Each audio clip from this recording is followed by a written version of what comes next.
Thank you guys for joining me back here on today's show. For our last segment on today's episode, we're going to go back and talk about the newest head coach for the Jacksonville Jaguars, Liam Coen, going over from the Tampa Bay Buccaneers. And on that, there's no doubt that Liam Coen's split from Tampa Bay could have been dealt with just a better approach from both parties, from Tampa Bay and from Jacksonville, right? There's no doubt that that could have been handled a lot better and not as messy as things turned out to be. But Baker Mayfield still has no ill feelings towards his former head coach. And during the Pro Bowl, Baker Mayfield explained to ESPN's Jenna Lane that he had no hard feelings towards Liam Coen because of the personal relationship that they had. And he understands that because of the family aspect of it and the connection that they were able to build personally and how this was a big opportunity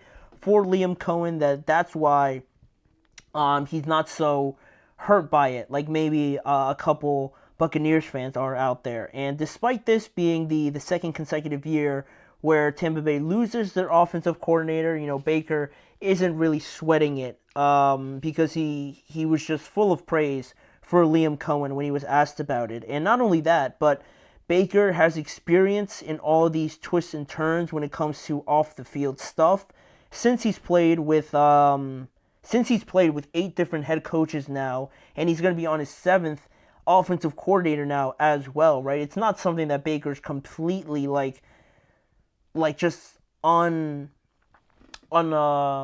unexposed to, right? That's the word. He's not unexposed to in this sort of category, right? He's dealt with this many of times already, so that's why he's kind of unbothered by it, I would say. So that's good to see, but we're gonna get to that a little bit later on when we mention it. But Baker Mayfield continued to talk about the impact that Liam Coen can have on Trevor Lawrence as well in his first year in Jacksonville. And to that, Baker Mayfield, I have it up here for you guys to see. Baker Mayfield said the following on Liam Coen and how he can impact Trevor Lawrence this upcoming season. He said, "For Trevor, Liam taught the game of football to all our offensive guys. He helped me out tremendously with pre-snap adjustments and being able to eliminate and process information quickly. Trevor's going to have a guy that's really going to grow into him and lean into that and help him out." And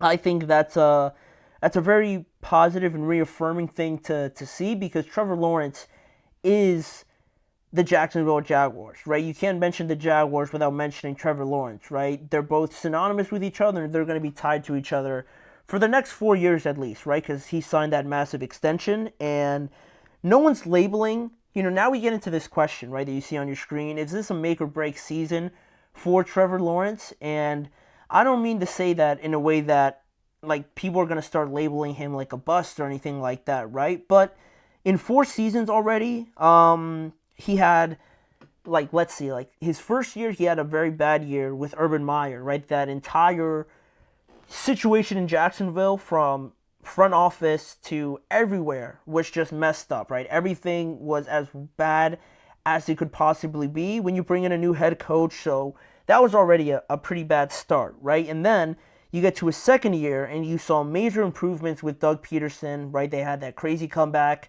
against the Chargers, and everybody is very excited about this team, right? But then you get into the following year and they start off very well, and then they crash out during the last half of the season, and they don't even make the playoffs after spending some time as the number 1 seed. And then we get to this past season, and now they're not even in the playoffs, and they have one of the worst records in the NFL as well. So that's a lot of time spent there where, it's not all on Trevor or anything like that, but it's been a lot of twists and turns, a lot of negativity around the Jacksonville Jaguars, and a lot of that pressure and a lot of that blame goes on a guy like Trevor Lawrence, right? I'm not saying that he's awful or anything like that, right? But you can't escape the criticism that he is going to get. So to say that this year's a make or break season for him, and to say yes, I think that's a little bit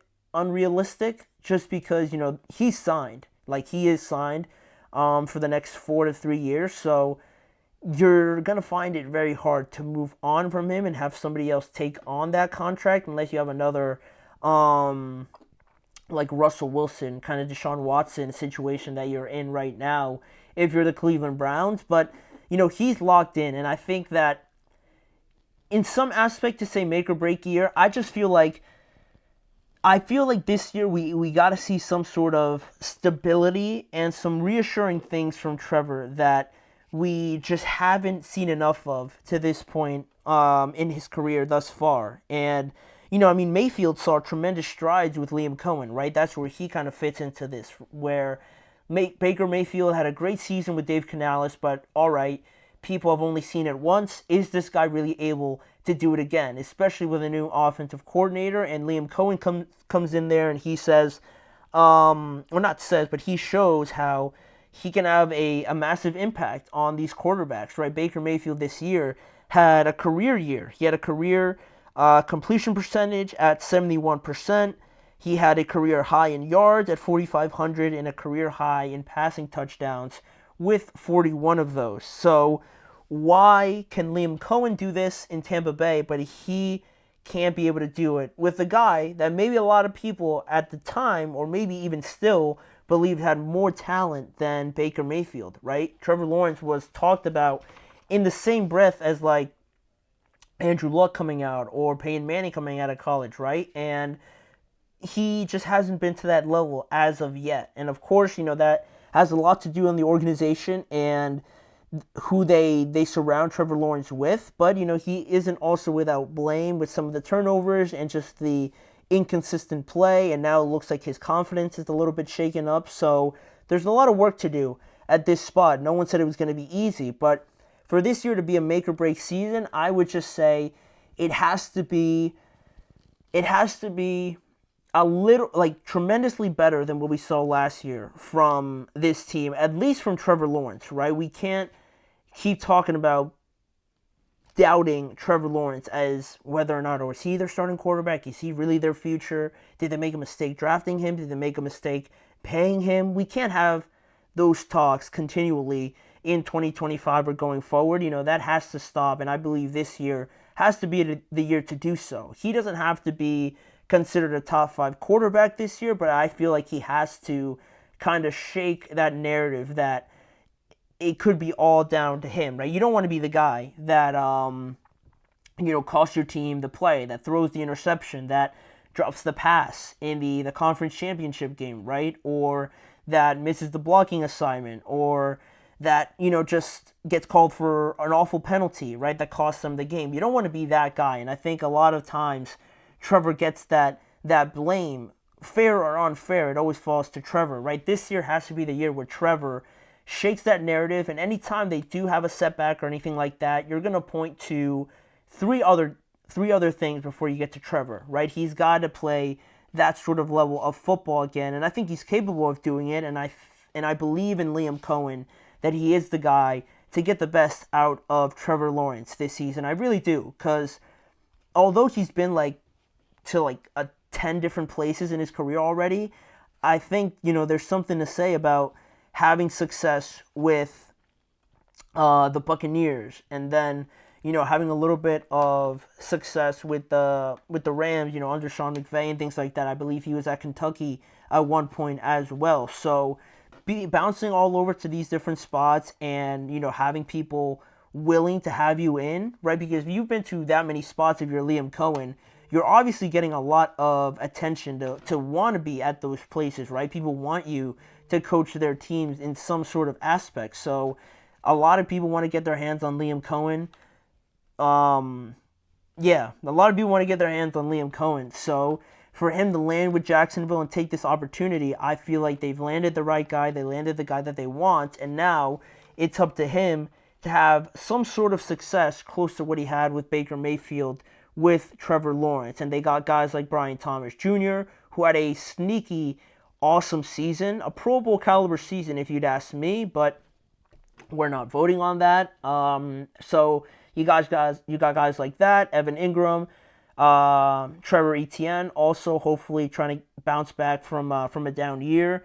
you got some guys on this team, and I'm sure they're going to add a lot more this free agency and then obviously in the draft. But yeah, this year for Trevor, it needs to tighten up, certainly a good amount in 2025. So we'll see where we end up with that and how this partnership in Jacksonville goes down. But for right now, that does bring us to the end of today's show. Thank you guys for joining me. Please remember to like, follow, and subscribe to the Chip Shot Football Podcast on all forms of social media, but also on YouTube especially, where you can catch more of this show on the GSMC Podcast Network channel and the GSMC Sports Network channel, as well as following the entire network on all forms of social media as well. And also, as a final reminder, tune in every weekday at 6:30 p.m. Eastern Time to join me each and every weekday talking more NFL, especially this week leading up into the Super Bowl, where we're going to preview the game. We're going to talk about some more off-season changes and just continuing to cover the NFL as we go along. So I'll see you guys hopefully tomorrow, where we're going to talk some more about the Super Bowl coming up this weekend. Mm-hmm. Mm-hmm. Mm-hmm. Let's go. I wake up to a little bit of drool on my pillow, feel like it's gonna be a bad day. Yeah, I'm tired of shit, and the coffee ain't hit yet, damn, ain't that great. I don't wanna go to